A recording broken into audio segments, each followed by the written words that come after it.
Այս տարի մենք ստացել ենք այդ հողի արդյունքը։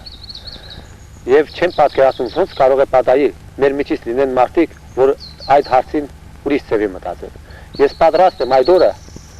այդ 21-ը մեր սրբազան օրը դիմավորել ուրախությամբ եւ ամբողջ ընտանիքով այդ այոն անցկացնել, թվորում անցկացնել լավ։ Այդ ազատությունը, որ ես ունեմ։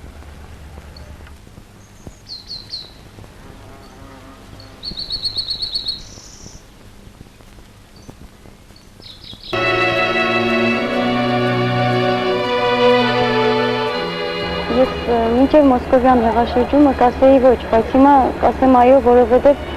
ավելի լավ է ազատ ապրել, անկախ ապրել, քան թե ուրիշին ենթագա, ուրիշի թելադրանքով, միշտ ուրիշին լսել։ Ես գտնում եմ, որ այսքան դժվարություններից հետո չի գտնվի որևէ մի մարդ, որ դեմ լինի անկախությանը, չուզենա ազատ ապրել։ Ես էլ որպես քաղաքացի միշտ կասեմ այո, միայն այո։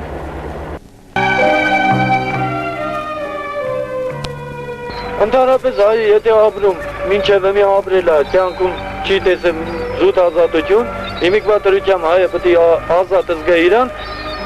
այո պետք է քվեարկա։ Ես չեմ զգում այդպես մի հայ, չեմ պատկերացնում այդպես մի հայ, որ անկախ այո չի ասում։ Անկախությանը կողմնակից ենք։